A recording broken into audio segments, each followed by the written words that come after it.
Maths by Anshul Baghel platform पर एक बार पुनः आप सभी दोस्तों का स्वागत है। दोस्तों, टेंस की श्रृंखला को आगे बढ़ाते हुए आज हम प्रेजेंट इंडेफिनिट टेंसेस का दूसरा सेंटेंस नेगेटिव सेंटेंस के बारे में चर्चा करेंगे। कल हमने प्रेजेंट इंडेफिनिट के अफर्मेटिव सेंटेंस के बारे में चर्चा की थी। इसमें सब्जेक्ट प्लस वर्ब की फर्स्ट फॉर्म में एस या ई एस प्लस ऑब्जेक्ट, लेकिन कल आपसे बताया भी था मैंने, कल हम किस में एस लगती है किस में ई एस लगती है इसके बारे में विस्तृत रूप से चर्चा करेंगे। दोस्तों, एस या ई एस केवल जब लगती है जब हमारा कर्ता सिंगुलर हो। अगर कर्ता हमारा सिंगुलर है तो ही हम एस और ई एस का प्रयोग करते हैं, और कर्ता सिंगुलर नहीं है तो न तो एस लगाएंगे और न ही ई एस लगाएंगे। अर्थात बहुवचन कर्ता होने पर हम एस और ई एस का प्रयोग नहीं करते हैं। अब मैं आपको कुछ वर्ब दिखाऊंगा जिनमें हम ई एस का प्रयोग करते हैं। यदि मेन वर्ब के अंत में डबल एस आए, सी एच आए, एक्स आए, एच आए, ओ आए या बाई आए तो हम क्या लगाते हैं? तथा सिंगुलर होने पर ई एस का प्रयोग करते हैं। इनके अलावा जो भी वर्ड है वो सब में क्या लगाएंगे? एस लगाएंगे। जैसे टीच, टीच मीन्स पढ़ाना, टीचेज।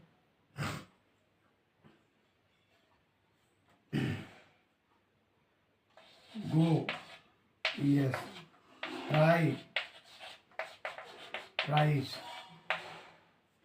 इस तरह के जो वाक्य हैं वो हमारा पास, पासन गुजरना, पासेज। जो स्टोरी पढ़ते हैं हम, Passage through from the forest. बाकी अन्य सभी सेंटेंस में हम क्या लगाएंगे? केवल एस का प्रयोग करेंगे। दोस्तों, टेंस की श्रृंखला को आगे बढ़ाते हुए हम अभी पढ़ेंगे नेगेटिव सेंटेंस।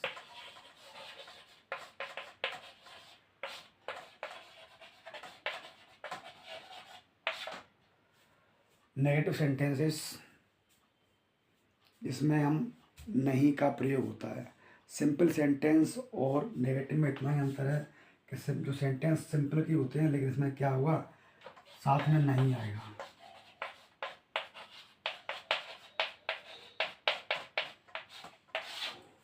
राम खाना नहीं खाता है, सीता विद्यालय नहीं जाती है, राम आगरा नहीं जाता है।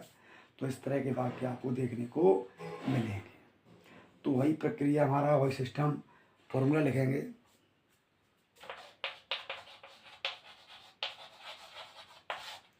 सब्जेक्ट प्लस, दोस्तों इसमें हम एस और ई एस का प्रयोग नहीं करेंगे, इसमें डू और डज का प्रयोग करेंगे। कर्ता एक वचन है, डज लगाएंगे। कर्ता बहुवचन है, डू लगाएंगे। सब्जेक्ट प्लस डू या does plus not plus verb की फर्स्ट फॉर्म प्लस ऑब्जेक्ट। दोस्तों, यहाँ डू या डज प्लस वर्ब की फर्स्ट फॉर्म प्लस ऑब्जेक्ट। दोस्तों, ध्यान रखने वाली बात है यहाँ पर है, हम इसमें एस या ई एस नहीं लगाते हैं, क्योंकि ई एस तो हमारी काउंट किस में हो गई? डज में काउंट हो गई। D O plus E S, does. क्या काउंट हो गई हमारी? ई एस काउंट हो गई। इसलिए अगर कर्ता बहुवचन है तो डू का प्रयोग करेंगे, यदि कर्ता एक वचन है तो डज का प्रयोग करेंगे। यहाँ एक हेडलाइन लिख लेते हैं। कर्ता एक वचन, कर्ता एक वचन है तो डज। कर्ता बहुवचन है, प्लूरल है, तो डू का प्रयोग। ये चीज़ आप दोस्तों ध्यान रखने वाली बात है, इस बात को आप ध्यान जरूर रखें। ये चीज़ आपको बता ही दिया मैंने कल, कौन सा कर्ता एक वचन और बहुवचन कौन सा होता है। सेंटेंसेस के बारे में पढ़ेंगे। जैसे वह खाना नहीं खाती है, वह खाना नहीं खाती है। तो सबसे पहले आपको ये जानना है कि सब्जेक्ट कौन सा है, सब्जेक्ट कौन सा है, ऑब्जेक्ट कौन सा है, वर्ब कौन सा है। और सॉरी, सब्जेक्ट एक वचन है या बहुवचन है। यदि हम ये चीज़ पहचान लेंगे तो हम अपने ट्रांसलेशन को हम इजीली बना सकते हैं। ठीक है दोस्तों, तो हम बनाते हैं। वह खाना नहीं खाती है। ध्यान रखना, वह कौन है, स्त्रीलिंग। वह के लिए क्या आएगा, सी। क्या आएगा, सी। एक वचन या बहुवचन, एक वचन, सिंगुलर, डज। नहीं के लिए नॉट, खाती के लिए eat, food. She does not eat food, वह खाना नहीं खाती है। सेंटेंस दूसरा देखेंगे। वे बाजार नहीं जाते हैं। वे बाजार नहीं जाते हैं।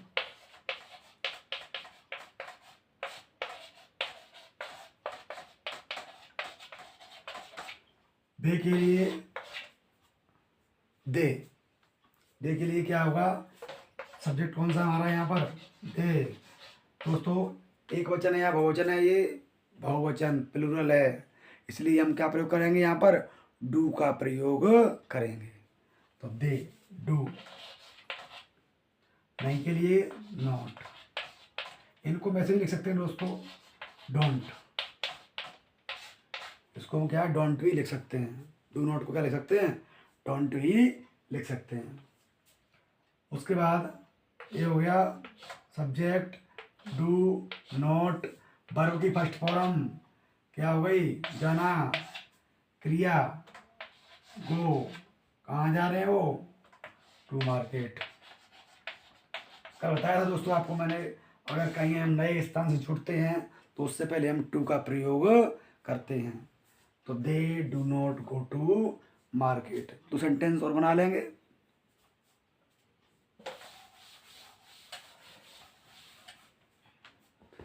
छात्र क्रिकेट नहीं खेलते हैं। छात्र क्रिकेट नहीं खेलते हैं। दोस्तों ये छात्र है, इससे पहले क्या आएगा, द स्टूडेंट।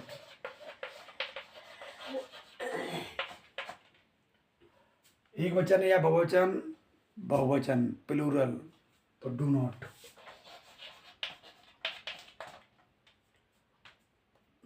खेलना मैन वर्ब, प्ले। क्या नहीं खेलते हैं वो, cricket. They don't play cricket. किसान फसल नहीं काटता है। किसान फसल नहीं काटता है। तो किसान के लिए द फार्मर। एक वचन या बहुवचन, एक वचन, डज नॉट। क्या हो गई, डज नॉट।